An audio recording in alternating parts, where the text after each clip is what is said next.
ああ誰か歌ってくださいますか？うちはマイトレアがうるさいって言うから歌えません。How about Marcuna? Why don't you chant? Here's a card toss. はい、じゃあ私が行きます。はい、お願いします。Jaya Radha Madhava Kunja Vihari Jaya Radha Madhava Kunja Vihari Gopi Jana Ballava Girivaradari Gopi Jana Baba Girivaradari Yasodanandana Brajajana Ranjana Yasodananda Brajajana Rajana Yasodanandana Brajajana Ranjana Yasodananda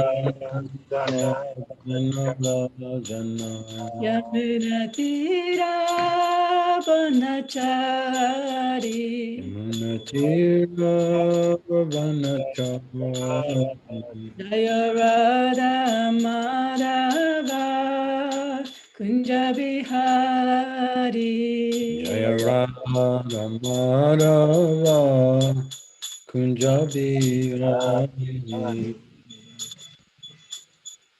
じゃない。はい。ありがとうございました。短いやつですいません。Good morning, Nitai-san. おはようございます。おはようございます。おはようございます。SatyaDeva Prabhuji。はい。はい。よろしくお願いします。Okay, so we're on Canto 10, Srimad Bhagavatam, Chapter 2, verse 19 today. 今日はシリマッドバガバタム第10巻第2章19節ですね。Om Namo Bhagavate Vasudevaya. Om Namo Bhagavate Vasudevaya. Om Namo Bhagavate Vasudevaya. Om Namo Bhagavate Vasudevaya. Om Namo Bhagavate Vasudevaya. Om Namo Bhagavate Vasudevaya. Sadevaki Sarva Jaganivasa. Sadevaki Sarva Jaganivasa. Nivasa Bhuta Nitaram Nareje. Nivasa Bhuta Nitaramana Raje. Ojendra Gehe Nisike Varuda. Bojendra Gehe Agunishike Varuta. Saraswati Jnana Kalayata Sati. Sarasvati Jnana Kalayata Sati. Sadevaki Dharva Jaganivasa. Sadevaki Sarva Jaganivasa. Nivasa Bhuta Nitaram Nareje. Nivasa Bhuta Nitaram Nareje. Ojendra Gehe Kunishike Varuda. Bojendra Gehe Agunishike Varuda. Saraswati Jnanakare Yatasati. Sarasvati Jnanakare Yatasati. Sadevaki Sarva Jaganivasa. Sadevaki Sarva Jaganivasa. Nivasa Bhuta Nitaram Nareje. Nivasa Bhuta Nitaram Nareje. Bojendra Gehe Agunisike Varuda. Bojendra Gehe Agunisike Varuda. Sarasvati Jammakare Yatasati. ラスワティギャナカレヤタサティ。サデバキサデバジャガンニバーササデバサキデバキサルバジャガニバサニバサブタニトランナダレジェリバサブタニタラナレジェジェンドラゲヘグニシケバルダジェントオジェラゲヘグゲアグケバニシルダ。ケバルダサラスバティギャナカレヤタサティスラスワティギャナカレヤナヤカタサレヤタサティサデバキサルバジャガンニバサ。サデバキサルバジャガニバサニバサブタニタランナレジェ。リバサブブタタニニタラトランナナダレジェジェンドラゲヘグニシケバルダ。オジェントラゲアグニシケバルダサラスワティギャナカレヤタサティ。サラスバティギャナカレヤタサティ Word for word, though. Sa Devaki. さあデバキ That Devaki Devi. あのデバキデービーは Sarva Jagat Nivasa.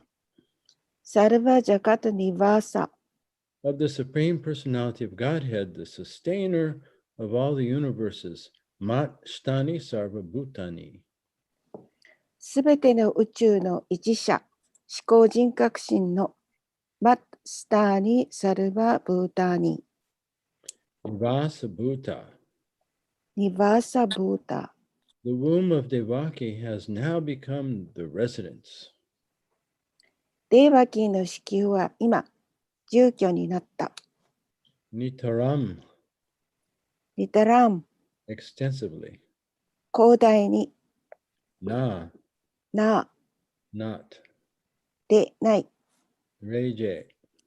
レイジェ Became illuminated. 輝くようになった Bojendra Gehe. ボージェンドラゲーヘ Within the limits of the house of Kamsa. カムサの家の範囲内で Agni Sika Iva. アグニシカイバ Like the flames of a fire. 火の炎のように Ruda. ルダー Covered. 覆われた Saraswati. サラスバティ Knowledge. 知識 Jnana Kale. ギャナカレ In a person known as Jnana Kahala, one who possesses knowledge but cannot distribute it. 知識を持っているがそれを配ることができないジュナーナカラとして知られる人の中で Yata, やったー or just as. あるいはまるで何々のように Sati, サティ so being. そのように存在して Translation and purport by His Divine Grace, A.C. Bhaktivedanta Swami Srila Prabhupada. Devaki then kept within herself the Supreme Personality of Godhead, the cause of all causes, the foundation of the entire cosmos. But because she was under arrest in the house of Kamsa, she was like the flames of a fire covered by the walls of a pot, or like a person who has knowledge, but cannot distribute it to the world for the benefit of humanity. シリダ・プラブパーダによる翻訳と解説です。それからデーバキーは自分の中にすべての原因の原因、全宇宙の基礎であられる思考人格心を保ち続けたが、カムサの家に監禁されていたので、鍋の内壁に覆われている火の炎、あるいは知識を持ちながらも、それを人間社会の恩恵のために世界に分配できない人のようだった。はい。Purport. In this verse, the word Gyanakala is most significant. この説で、ジナーナカラという言葉は最も大切です。Knowledge is meant for distribution. 知識とは分配という意味です。Although there is already much scientific knowledge, whenever scientists or philosophers awaken to a particular type of knowledge, they're trying to distribute it throughout the world, for otherwise the knowledge gradually dries up and no one benefits from it. すでに多くの科学知識がありますが、科学者や哲学者が特定の種類の知識に目覚め、世界中にそれを配ろうとします。そうしなければ、知識は次第に枯れ、誰もその恩恵に預かれないからです。India has the knowledge of Bhagavad Gita, but unfortunately, for some reason or other, this sublime knowledge of the science of God was not distributed throughout the world, although it is meant for all human society. それがすべての人間社会のためであるにもかかわらず、ちょっと飛ばしました。ごめんなさい。インドにはバガバットギーターの知識があり、不運なことですが、どういうわけか、それがすべての人間社会のためであるにもかかわらず、神の科学の崇高なこの知識は世界中に分配されていません。Therefore, Krishna himself appeared as Sri Chaitanya Mahaprabhu and ordered all Indians to take up the cause of distributing the knowledge of Bhagavad Gita throughout the entire world. ですから、クリシュナご自身がシュリー・チャイタニア・マハープラブーとして御自ら現れ、すべてのインド人にバガバットギーターの知識を配る原因を取り上げられました。Yari Deka Tare Kaha, Krishna Upadesh, Amara Agaya Guru Hana Tara Edesha, instruct everyone to follow the order of Lord Sri Krishna as they are given in Bhagavad Gita and Srimad Bhagavatam, and in this way become a spiritual master and try to liberate everyone in this land. This from Chaitanya Charitamrita Madhya Lila, chapter 7, verse 128. ヤレデカタレカハクリシナウパデーシャアバラアギャーヤグルハナタラアエイデーシャ。バガバットギーターとシュリーマットバガバタムでシュリー・クリシナがお与えになったそのままの命令にすべての人が従うように教えなさい。こうして精神指導者になり、この国のすべての人を解放するように努めなさい。マディア 7-128。Although India has the sublime knowledge of Bhagavad Gita, Indians have not done their proper duty of distributing it. インド人たちはそれを配るという正しい義務をしていません。Now, therefore, the Krishna consciousness movement has been set up to distribute this knowledge as it is without distortion. ですから今、クリシナ意識運動は歪曲することなく、あるがままの知識を分配し始めました。Although previously there were attempts to distribute the knowledge of Bhagavad Gita, these attempts involved distortion and compromise with mundane knowledge. 以前はバガバットギーターの知識の分配の試みはありましたが、これらの試みには歪曲や世俗的な知識との妥協が含まれていました。But now the Krishna consciousness movement, without mundane compromises, is distributing Bhagavad Gita as it is, and people are deriving the benefits of awakening to Krishna consciousness and becoming devotees of Lord Krishna. しかし今、クリシュナ意識運動は世俗的な妥協をせず、あるがままのバガバットギーターを配り、人々がクリシュナ意識に目覚めるという恩恵を引き出し、主クリシュナの献身者になっています。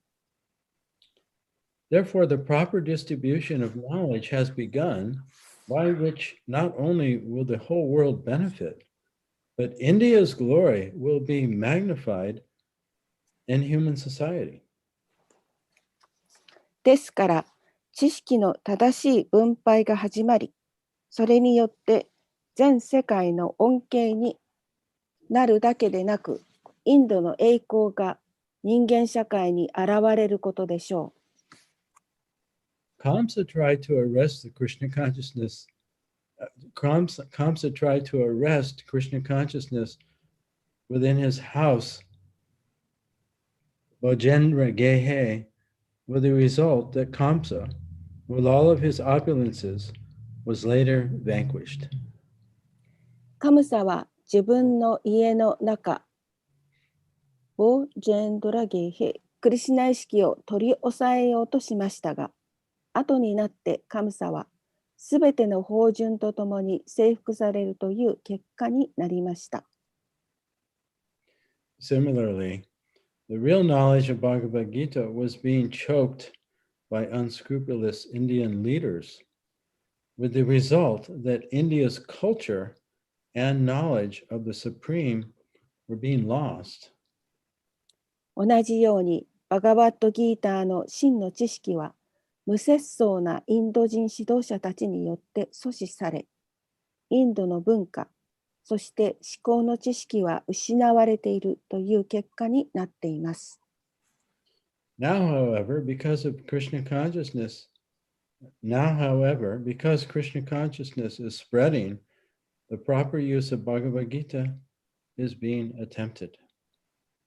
しかしながら今はクリシュナ意識が広がっているので、バガバットギーターの正しい使い方が試みられています。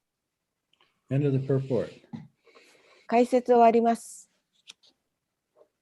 Om Magana Timirandasha Gananjana Salakaya Chaksurumilitam Yena Tasman Shri Gurave Namaha Nama Om Vishnu Padaya Krishna Prastaya Bhutale Shrimakti Bhakti Vedanta Swamini Namane Namaste Saraswati Deve Gauravani Pacharane Nirvishesha Sunyavadi Paschatya Deshatarane Jai Shri Krishna Chaitanya Prabhu Nityananda Shri Advaita Gadadhar Shivasari Gaur Bhaktivinoda Hare Krishna Krishna Krishna Hare Hare Hare Rama Rama Rama Hare Hare Vanchakapa Tarubhyascha Kripa Sindhu Bevacha Patitanam Pavanebhyo Vaishnavebhyo Namo Namo.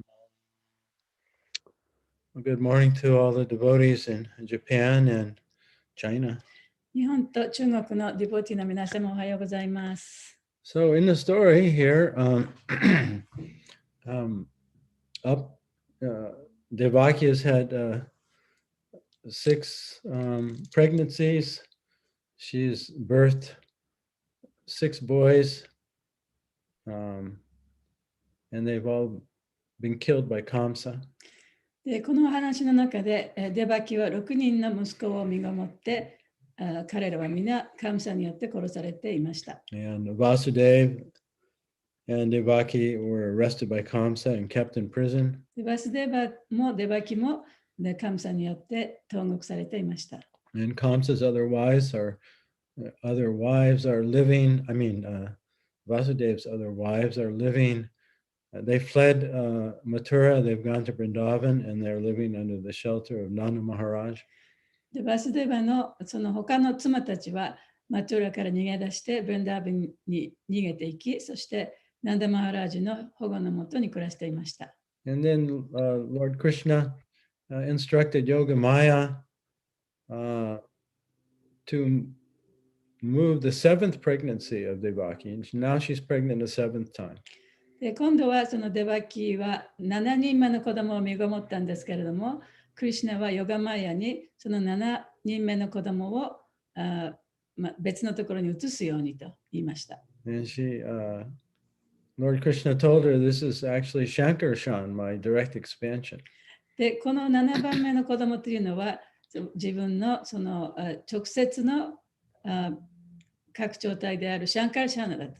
And so by mystic power, I want you to move him from the womb of Devaki to the womb of Rohini, who's living, the other wife of Vasudeva, who's living in Vrindavan under the shelter of Nanda Maharaj. で、クリシュナはヨガマヤにお前のその神秘的な力を使って、デバキのお腹の中にいる子供をブンダービンに住んでいるバスデーバのまた別の奥さんであるロヒニのお腹の中に移しなさいという命令を下しました。And so Yogamaya followed the orders of the Lord, and it was done.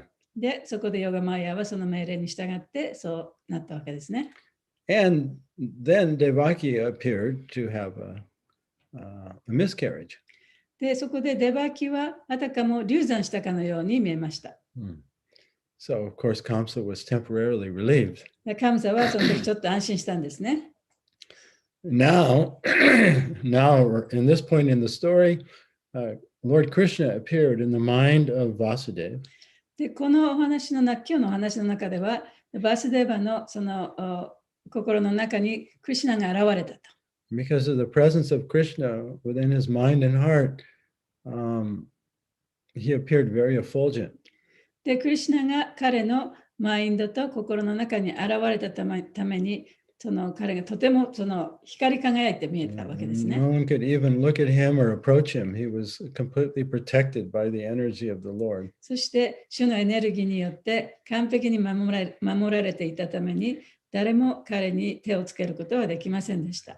And then as he looked to his wife Devaki, Lord Krishna moved from the mind of Vasudeva into the mind and heart of Devaki. そしてそのバスデーバがデバキを見たときに、今度はクリシュナがバスデーバのマインドからデバキのマインドと心に移っていきました。And she became similarly effulgent with で、彼 light. 女も同じように光り輝きました。And so she was holding the personal form of the Lord within her. で、彼女は自分の中にその主の個人的な姿を宿してたわけです。And so today's verse is describing the scene here of Devaki now containing the form of the Lord within her. で、今日の説はそのデバキが自分の体の中にその主の姿を宿しているというところを話してますね。And so she was very effulgent, very beautiful, but because she's in the jail of Kamsa, no one could see her or appreciate this fantastic, manifestation of the presence of the Lord. で、主がその体の中に体内にいたために、デバキは非常に光り輝いて美しかったんですけれども、彼女は牢屋の中に閉じ込められていたわけですから、誰もそれを見ることができませんでした。So in the verse, the Kamsa's house and jail is compared to a pot. で、この説の中では、カムサの家の牢獄はその鍋というかね、亀というかね、そういうものに例えられています。And Devaki and the effulgence of the Lord emanating from her is compared to a beautiful fire. で、そのデバキがその光り放っているその光というのは、火に例えられています。But if a fire is in a pot, then no one can see the light, even though the fire is there. で、その鍋の中にその火があったとしても、それは誰も見ることはできないというのは鍋の壁に覆われてしまっているから。And now there's also a secondary metaphor. で、その比喩が2つ目の比喩がありますね。Yeah, and that is that this is compared to someone who has knowledge.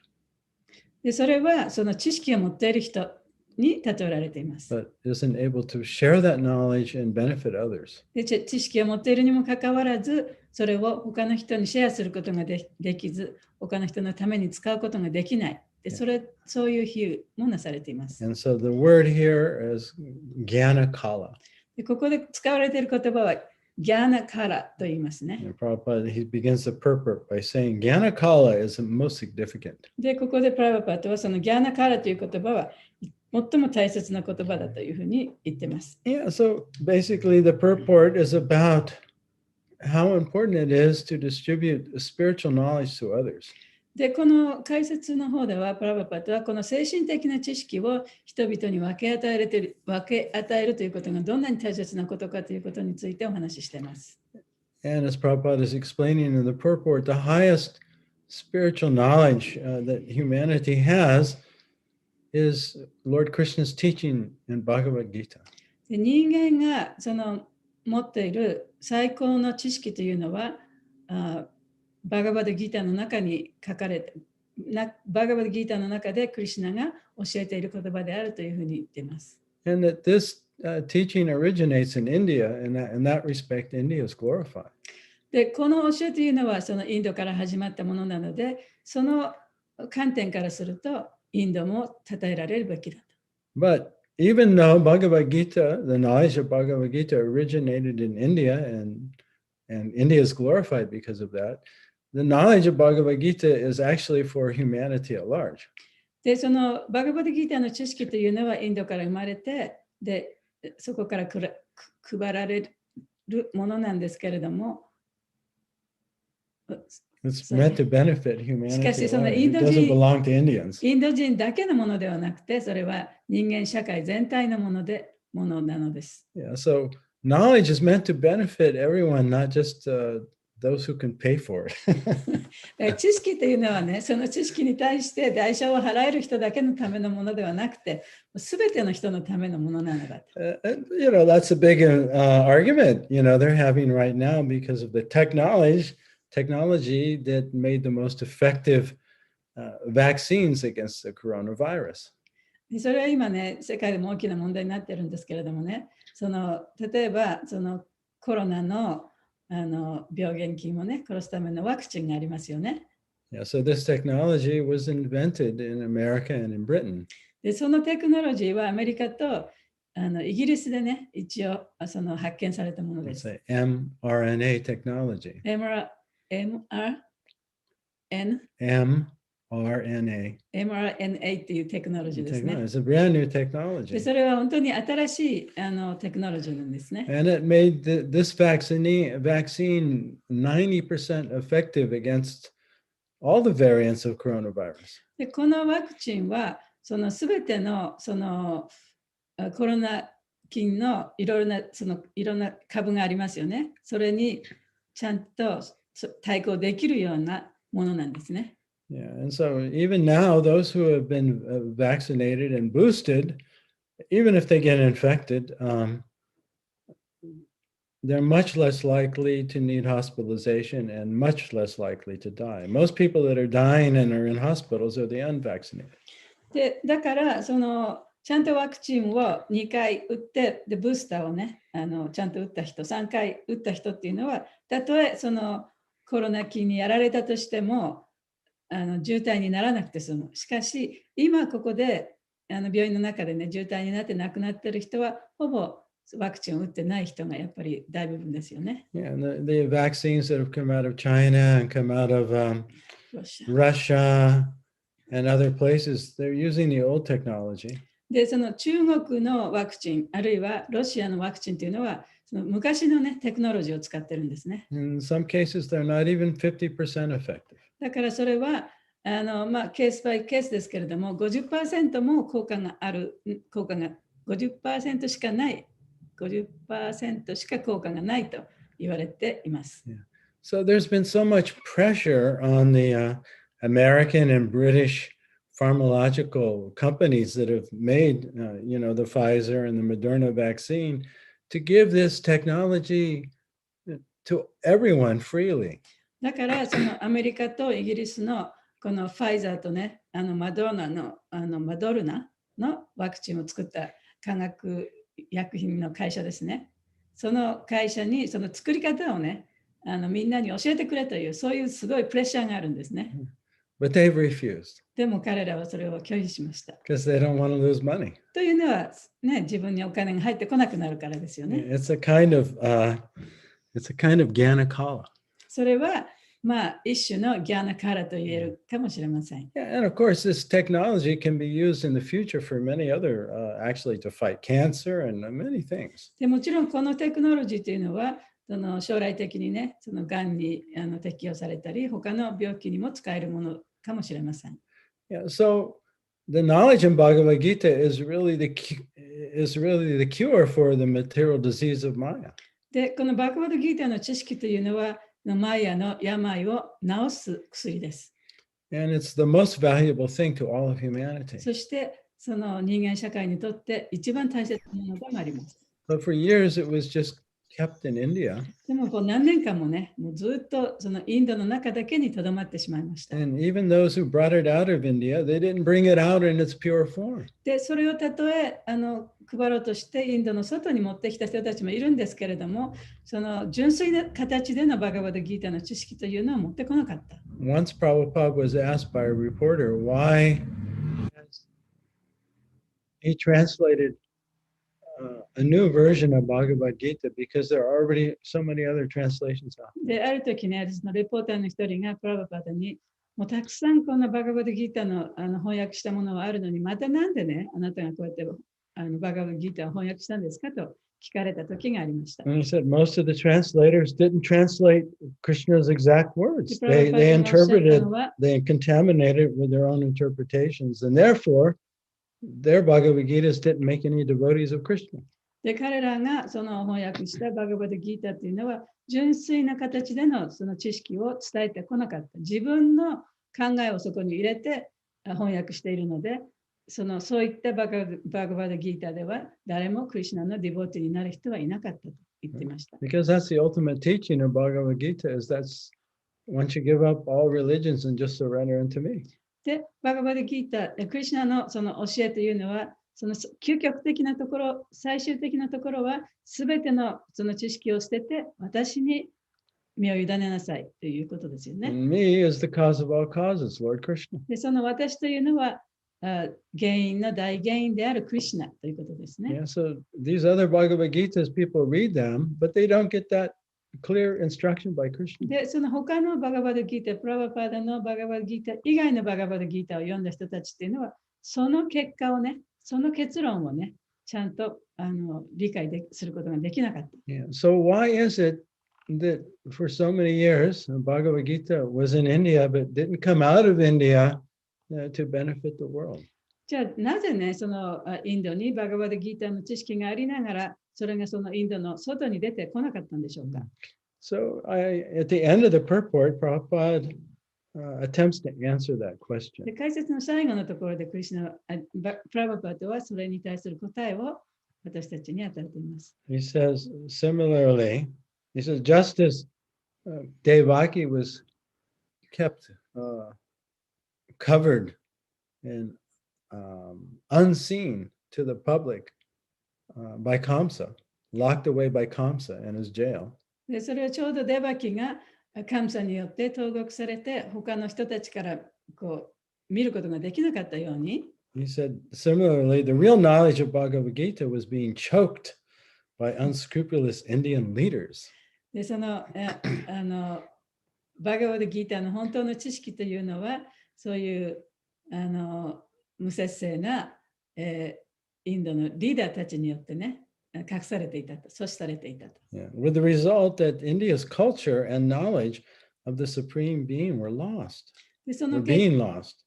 その結果として、インドの文明も文化も、それから知識もなくなってしまった。Yeah, so this is and this is a deep statement, but we have to understand a little bit about Indian history at the time of Srila Prabhupada.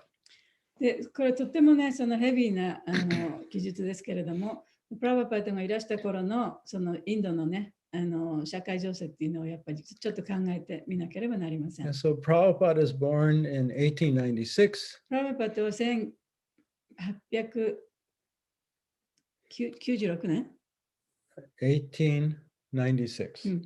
1896年に生まれました。 Right. And at that time, India was was not independent. It was controlled by Great Britain. で、その時はイギリスのね、占領下だったんですね。And Great Britain was minimizing Indian culture and trying to dominate it culturally で、 and economically. でイギリスの統治下にあったインドというのは、そのインドの文化というものを抑圧して、であまり大切に思っていなかったわけです。 Yeah, it was trying to control the institutions of education and economics and politics. 教育機関とか経済とか政治とかそういったものをね、すべて抑圧していました。 And then there was the non-cooperation independent movement created by Gandhi. そしてそこからそのガンディのね、非暴力の運動も生まれましたね。 And Prabhupada was a follower で、プラブパードはその運動にも参加してたんですね。 when he was younger 若い時にね。 until he became a follower of Bhaktisiddhanta. で、バクティスダンタに従う前はそういうこともしてました。 So one of Prabhupada's contemporaries was named Nehru. で、プラブパードのその仲間の一人にネルという人がいました。 And when Gandhi was assassinated, で、ガンディが暗殺された時に、Nehru became kind of the de facto inheritance of the movement, of Gandhi's movement. ネルっていう人がガンディの運動の後継者のようになったんですね。 And in 1947, India gained independence from Britain. で、1947年にインドはイギリスから独立しました。 And Nehru became the first prime minister of India. で、ネルがインドの最初の首相になったんですね。 Right? So about this time, Prabhupada was gradually leaving family life and beginning his mission in Vrindavan. で、その頃はもうすでにプラブパートは出家なさって、そしてブレンダービンで生活をしていました。 So Nehru is a very interesting fella. で、ネルという人はとても面白い人で、Yeah, basically he was in control of India from 1947 till 1964 when he had a heart attack. 1947年から1967 47 to till 64. 64年、1964年までね、64年にその心臓発作を起こしたんですけれども、それまでずっと統治してたんですね、インドは。So during those 17 years, Nehru transformed India. で、その17年間にネルはインドを大きく変えました。And Nehru wanted to create a secular state, セキュラーステートって。 but non-religious, freedom of religion. で、ネルっていう人は、その宗教の自由を持てる、そういう社会にしたかったんですね、インドは。And he organized national healthcare system and educational system in India. そしてその国のその健康のシステムね、なんていうのあれ、健康保険のシステムね、と educational 教 system. 育のシステムをね、そこで設立しました。 Yeah, even in villages. で、村の中にもそういうことが浸透してたんで Everyone すね。 started going to school. で、みんなが学校にも行けるようになって And he き created very high level scientific, technological institutes. He was way ahead of his time. そしてその科学的なそのテクノロジーのそのより高度なね、教育機関も作りました。 Yeah, so he didn't put any emphasis on Bhagavad Gita. で、彼はしかし、バガバダギーターを強くね、押すことはなかったんですね。Yeah, it was all about economic development で、その経済発展ということが一番大切だったんですね、 Yeah, 彼にとっては。 through science and technology So to the- benefit all the masses of Indians. で、科学とそのテクノロジーを使って、そのインドの大衆をね、なんていうの、ハッピーにしていくというのが彼の目的だったわけです The ね。 caste system was illegal. で、階級制度もそれはもう違法だと。And he also tried as much as possible to give freedom to women. そして、できるだけ女性も自由に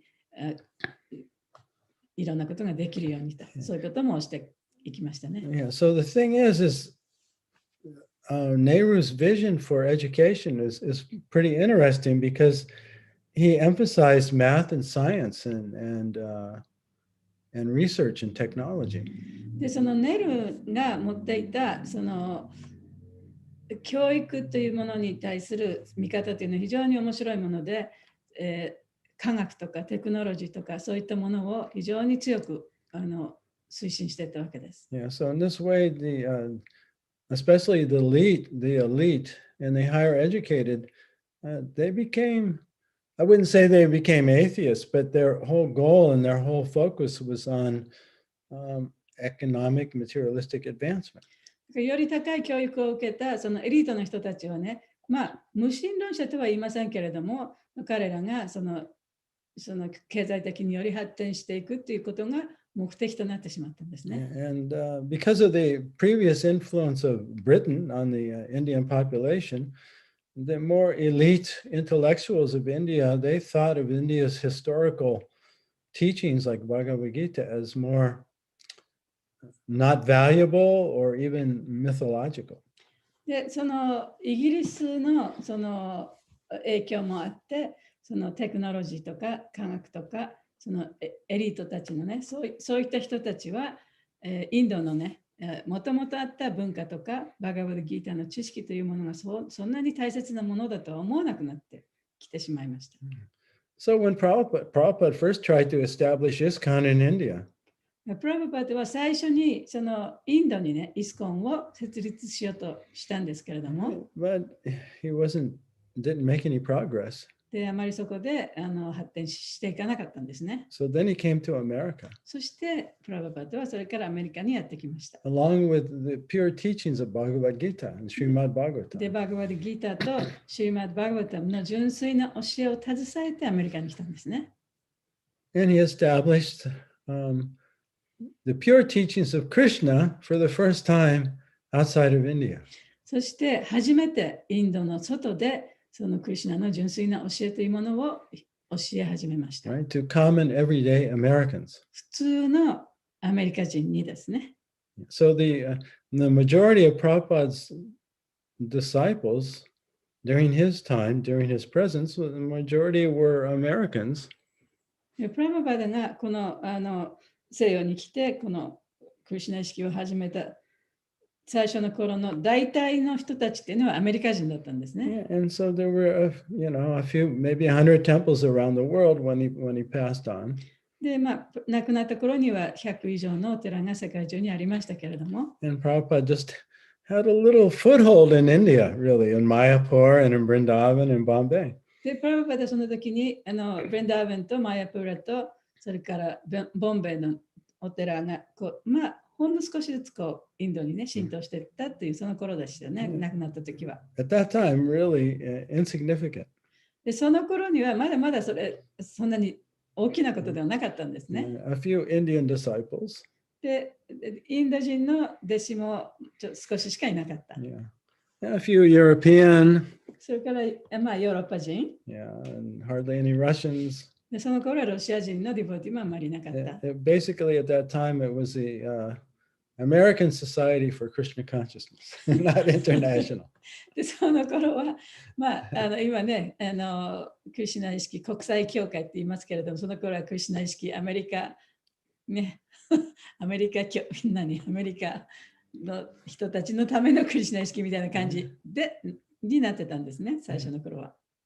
But now, 50 years later, it really is an international society. Everything has changed completely.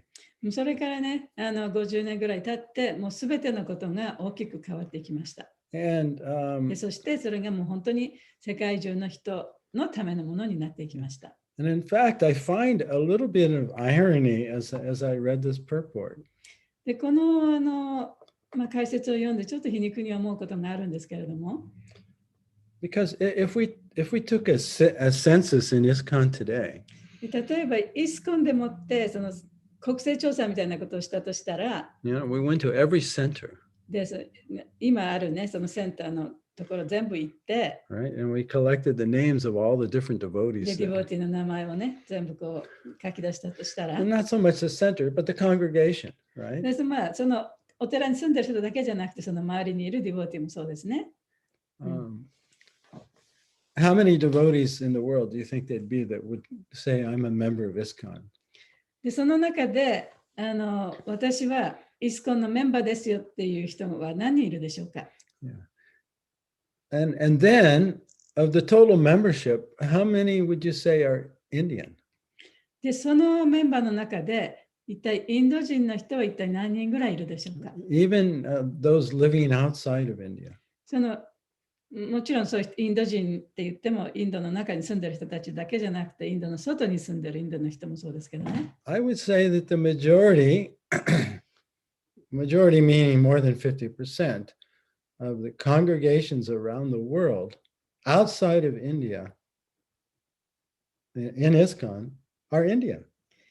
で、まあ、私が今言えるのは、多分インドの外に住んでいる、インドの外にあるね、そのお寺、あるいはお寺の周りに住んでいる人たちの中のディボーティーの中で、はい、私はインド人という人たちは多分ね、半数以上の人、そうだと思います。So I don't know about LA, but I do know about ISB. でまあ、ロサンゼルスはよく知りませんけれども、ISB はそうですよね。ISB is probably 90%. ISB は多分 90% はインド人です。So what my point I'm coming to now is that this Sankirtan movement is now primarily being spread by Indian devotees.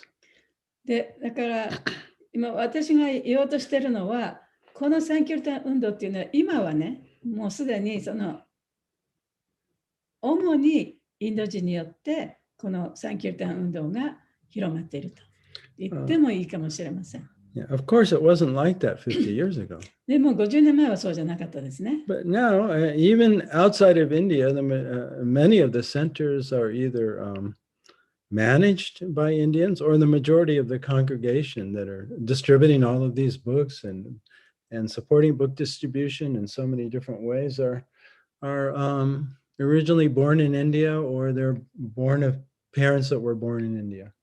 でだからそのインドの外のね、国にいるインド人の人たちこそが今はその、まあ、インドで生まれてこっちの他の西洋の国々に来た人たち、あるいはそういう人たちの子供がそのリーダーになったり、あるいはサンキュルタンをしたりって言ってこの運動を推し進めているのが大半です。So what do I think is a little bit ironic here? だからそれがちょっと皮肉だというところですね。When I was reading the purport, I knew that when Prabhupada was criticizing the leaders of India, he was referring to Nehru. で、ここでプラブパトが解説の中でね、そのインドのリーダーたちをちょっと皮肉ってましたけれども、それは多分彼はね、そのネルーのことを言ってたんだと思いますね。And I was thinking indirectly, Nehru possibly has actually contributed to the Sankirtan movement.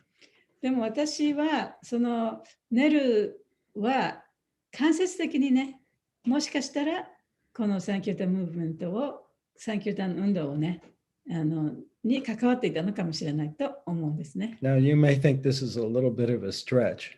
まあちょっとそれ無理があるかなと思う方もいらっしゃるかもしれませんけれども、But just hear me out.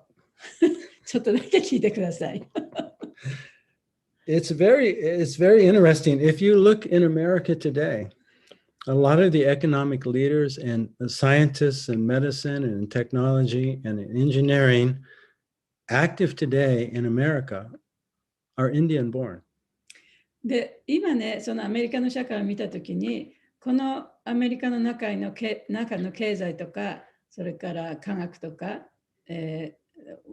Engineering, とか technology. テクノロジーとか、Even when you look on the TV, the elite medical doctors giving advice on COVID and these things like that, they're all Indians. それからテレビを見てもね、コロナに対するそのアドバイスとかをしてるのはみんなインド人のお医者さんですよね。で、そういう意味でアメリカの社会でもそのインド人がそういう高いというかね、高い知識を得た地位にあると思うんですよね。And if you go down to ISV, the whole area is, you go into any store, the majority of people in the stores are Indians. で、ISB に行ってもそうですね。ISB はそのシリコンバレーにあるんですけれども、そこの辺のそのお店、どこのお店に入っても必ずインド人の人がね、いますね。A lot of ISV devotees, they have like little book stands outside of these stores, and they're distributing lots of Bhagavad Gita. そしてそのISB のディボーティーたちはそういうお店の前でブックスタンドを持ってバガバッドギーターを配ってます。Okay, I still haven't come to the point yet. まだ自分の言いたいことまで到達してませんけど。So, do any of you old enough to remember the year 1999? 1999年のことを覚えてる人いますか？ Remember the Y2K panic? Y2K のね、パニックがありましたよね。Everyone was worried that what's going to happen to all the computers when we reach year 2000? Are they all going to collapse? でみんなその2000年になった時にそのコンピューターあるいはコンピューターで動いてるいろんなものがね全部クラッシュするんじゃないかって心配した時期ですね。And all over the world, all the companies, the leaders of society, they were all worried about how to prepare for this computer crash. で世界中でねそのコンピューターがクラッシュしたら一体どうなっちゃうのかと。そういう心配して、そのさまざまなリーダーたち、あるいは会社の社長さんたちとかね、が一体どうしたらいいのかっていうことをこう議論してたんですね。But they couldn't prepare because they didn't have the intellectual manpower. でも、それをどうしたらいいのかということをちゃんと答えることができる人がいなかったために、どうしようもなかったわけです。There was only one place where they had this intellectual manpower. でその力があったところが一つだけあったんですね。And that was in the educational institutions in India that were originally of science and technology, originally created by Nehru. でそこはそのネルさんが最初に作った科学とテクノロジーを勉強するそういう機関があったんですね。Yeah. そこの人たちがちゃんとそれを計算して分かってた人たちですね。And from that point on,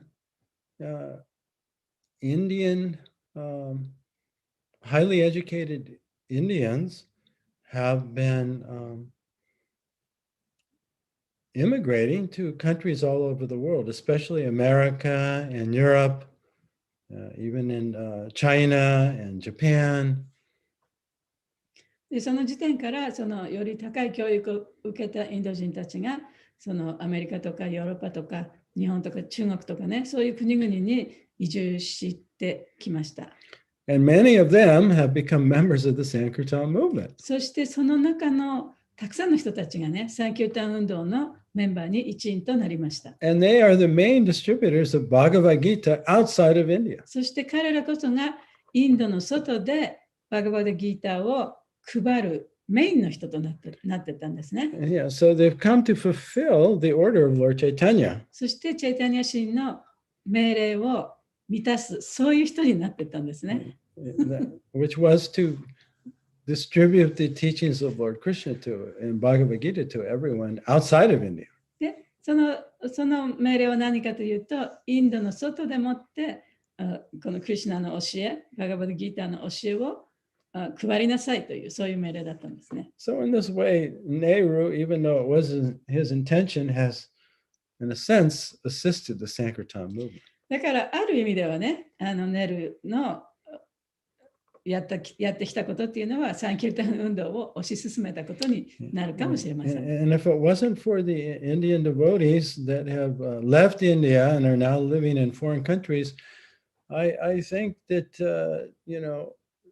Prabhupada's ISKCON would have dwindled into obscurity. で、そのインドからその海外にね、移住していったインド人よりより高い教育を受けたインド人の人がいなかったらね、このイスコンそのものもやがては消滅していったものかもしれません。So as we were reading this purport, especially at the end, these were the thoughts I was having.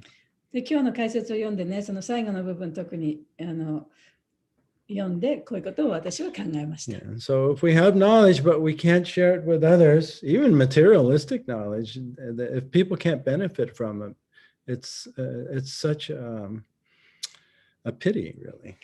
で、そのたとえ知識があったとしてもね、それを他の人にちゃんとシェアすることができなければ、もう物質的な知識も同じことですけれども、本当に残念なことですね。And so that was a comparison of Devaki, who looks so beautiful now, containing the form of Lord Krishna within her, but she was being covered and hidden in the cell of Kamsa. で、そのことが、そのデバキがね、このクリシュナを体内に宿っていたために、非常に美しくなって光り輝いていたのを、そのカムサの家の牢屋に閉じ込められていたために、誰も見ることができなかったという、それの比喩になってますね。So even though Kamsa tried to hide her, ultimately he was killed for that. で、もちろんカムサはそれを隠そうとしてたんですけれども、まあ最終的にはね、殺されるんですけれども。以上です。ちょっと長い。ちょっと長く、自分の意見ばっかりで長く言いましたね。そうね。ハレクリシュナ、今日はありがとうございました。すごい感動しました。そのネルの役割はどっちかわからないですけど、でもおっしゃったように、ずっとプラブパーダが、ギーターを翻訳して、で、いろんな経典翻訳してから、世界に行くまで、つながってたというか、世界の、インド人の科学者が、まずは、インドで学んで、で、高い知識を身につけて、世界に出て行って、それでその人たちがサンキルタンディボーティになって、またそれだけではなくって、外国の人たちとかアメリカの人たちも、もう本当に世界を筆頭する人たちというか、アメリカが世界を今まで代表してきたというか、世界大戦後を代表してきて、そんな人たちに、プラッパーダが、教えて、それを、英語にして、で、その英語で、この世界中に、広げてっていうのが、同時に起こっていて、で、それが、全部合わさって、今、日本とか、他のいろんな国々で、そういう、隠されてた知識が、どのタイミングで、芽が出るかわかんないですけど、また、芽が出て、それがまたさらに広がっていこうとしているなと思って、すごい、素晴らしいなと思ったのと、サチャデーバプラブがこうやって、惜しみなく、超越的な知識を配ってらっしゃるから、だから、やっぱりこれは、隠されるべきものじゃなくて、この超越的知識はもう、教えられるべき、配られるべきものだなって。だから配っている人が本当に、栄光に満ちているなと、その解説から解説と、プラッパーダの、翻訳と解説から、勉強しました。ありがとうございます。英語で言ってください。Yes, today, very much touched my heart because, all Indian first, maybe Nehru has some particular role for Sankirtan because he did deliver some educational system and during that system many Indian people learned and become like high knowledge to acquire high knowledge and deliver to Sankirtan message to all of the world. That's your opinion. Also brings me like connection between 何ですか何ですか total connection of Sankirtan movement for Srila Prabhupada and all the Americans who were leading all world. They are also become like a core devotee and pure devotee, and they are now leading all the Sankirtan movement as Maharaj and Guru. And all those connect together and now carry those messages to new generation all over the world. So now that's why like in Japan or any country now become like the seed becomes sprout and going to distribute more and more Bhagavad Gita and transcendental message.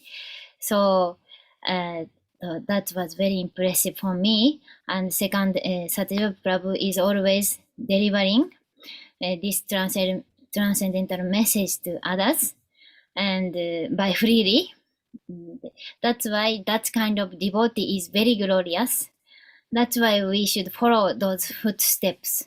So here today's verse is like Devaki is like she has brilliant in her stomach within herself, but it is covered. But Prabhupada's commentary says to deliver means to give all those, distribute all those glorious to others. So that's what to do.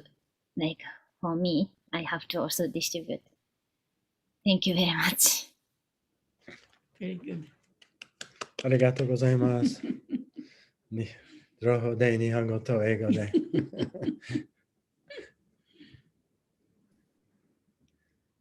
あ、いいですか？どうぞ。今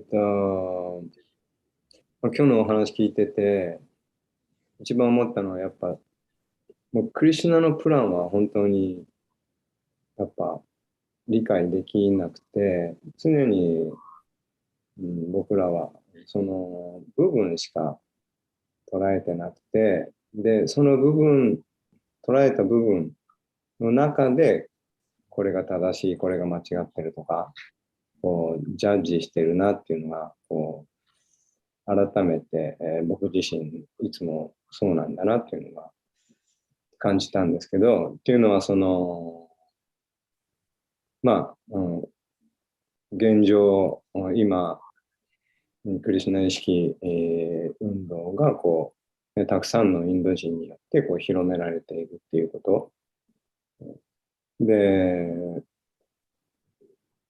結構前にその三ノ瀬の、テンプルの話をバイシーシカプラブからも聞いて、でまあ結構メンバーがほとんどインド人だっていうのを聞いて、でなんで、西洋人、アメリカ人、の人にフォーカスして、布教しないのかなって、僕疑問に思ってたんですよね。まあバイシェシカ・プラブ自身は特に別にインド人にこだわってしてたわけではないと思うんですけど、でも結果的に、インド人が多くて、なんかこう西洋人向けではないような、そういうなんかこういうふうに、まあ僕は勝手に捉えてたんですけど、でもこう時間が経って、なんか最近本当にサチェルプラブがおっしゃってたように、世界のいろんな権威者とかリーダーが、インド人にこう変わってきてるっていう。Google の、社長も CEO も、ね、インド人に変わったし、で特にその時にあーっと思って、それで変わってって、でそういうインド人リーダーが世界中にいるっていうことも僕もなんか、わかるようになって、それで、バイシェシカプラブが、ちょっと前に、なんですか、その Google で、ね、セミナーやったり、あと、どこでしたっけ、セールスフォースですかなんかの、そういう、もう大きい会社で、そういうセミナーを、で呼ばれたりとかするようになったのも、結局はそのインド人の、ね、そういうインテリ層だったとか、その IT のエリートの人たちがディボーティーになったから、そこから、そういうね、シリコンバレーの、その有名な企業で、そういう、ね、イスコンのリーダーとして、プリーチングができるようになっていってるっていう、そういう結果を見て、こういうことだったのかっていう、クリシュナの計画は。だからすごく、常に僕自身は特に、そういう部分だけを見て、なんか、やっぱりジャッジしてはいけないんだなっていう、常に起こっていることを信頼していくっていう、そのクリシュナのプランは自分はわからないっていうこと、で、自分が与えられていることを、やればいいんだなっていうのを、なんか改めて思いました。以上です。すいません、ちょっとね。わかりましたか？大体わかった。Yeah, but see, there are other listeners. Okay. So he said the most important thing he thought from this class was the teaching of the plan of Krishna is very difficult to know what's right, what's wrong. We only perceive parts of Krishna's plan, and then we judge this is good, this is bad, you know. And then before, when he talked to Vaishesheka Prabhu, who is in Silicon Valley, he said most of the devotees are Indians, and he didn't understand why just Indians. Why doesn't he, preach to Americans or white peoples, non-Indian people? But now he is, Vaishesheka Prabhu is having the seminars and teachings at Google's and the Salesforce, the huge companies in the Bay Area. That's because those Indian people who are very highly educated became devotees. And then in those companies, they have the connection because the top of the Google just became, he's an Indian, or she's Indian. Yeah. And then anyways, and then so they have the connection to be able to Vaishesheka Prabhu to get in there and then teach those knowledge. So that was a Krishna's big plan, and we have a tendency to see the parts of Krishna's plan and then judge. But we should really trust Krishna's plan and then do what you're supposed to do. Then Krishna will just make it work. ですかね。長かったからちょっと端折りましたけど。Yeah, thank you, Madhu, for broadening our vision. そう、私たちの視野をね、広げてくださってありがとうございます。ありがとうございました。はい。私も最初の頃はお寺はアメリカ人ばっかりいましたけど、今はインド人ばっかりです。そうか、昔はそうだったんですね。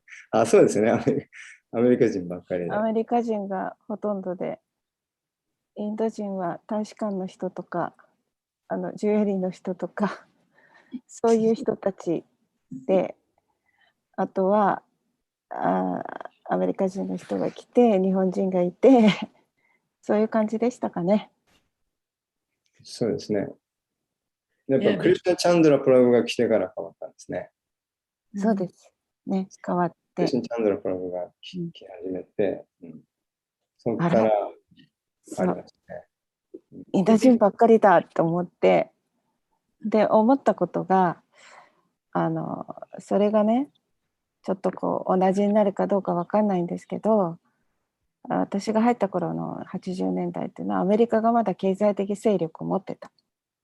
だから来たんだと思って、で、今度2000年以降になってインド人がわーっと来て、あ、世界は今度インドに変わるんかなっていう思いを持ったことはありました。だからインターナショナルなんだって。最初はアメリカ人ばっかりだから、やっぱ同じように考えて、いろんな人が来始めたとき、なんでこんないっぱい来るんだろうと思ったときに、ここはインターナショナルソサイティだからだっていうことですごく納得しました。どうぞ英語で言って。When I first joined, only Americans and Japanese people living in the temple, and after maybe 2000,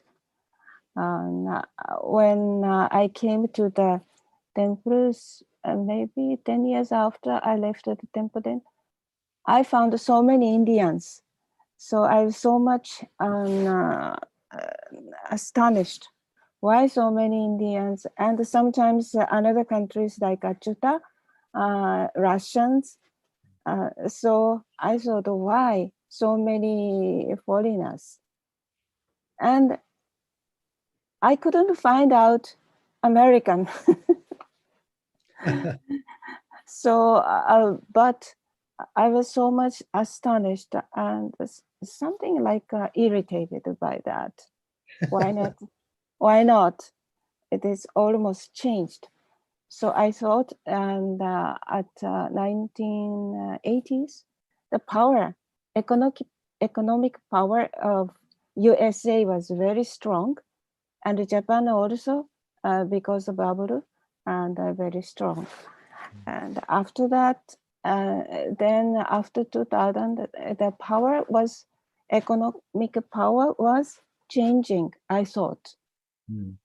Because Indians coming to the temple, so Indians' power would become bigger than USA in some day, I thought at that time.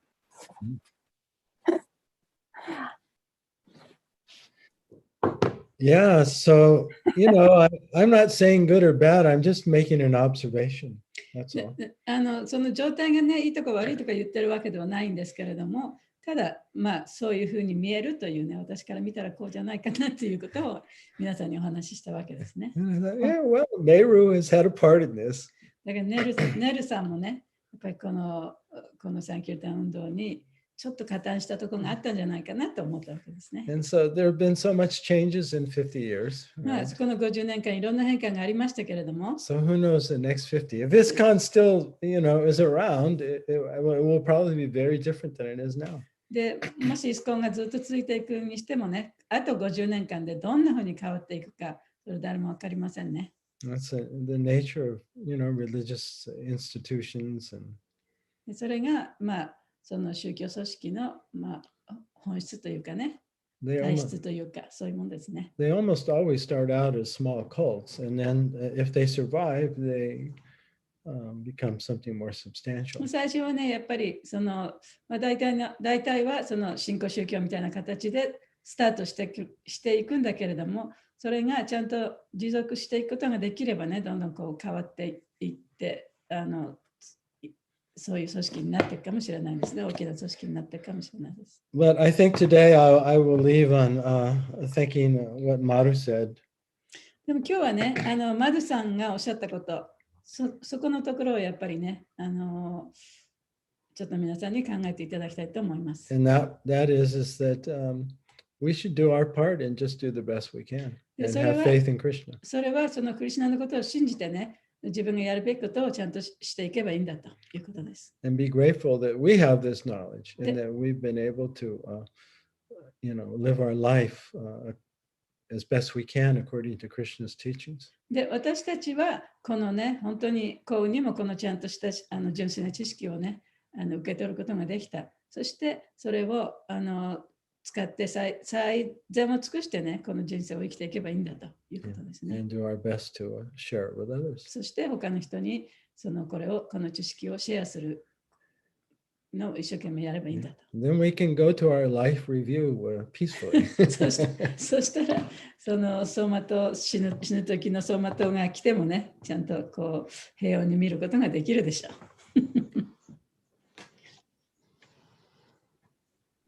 ありがとうございました。ありがとうございます。ありがとうございます。So, see you all next week. はい。よろしくお願いします。Oh, next week, let's see. Yeah, next Oh, yeah, we're gonna be Yeah, here. yeah, we're gonna be here. Okay, see you next は week. い、じゃあ来週もありがとうございました。よろしくお願いします。ありがとうございました。ありがとうございました。アチャルプラブキージャーイ。はい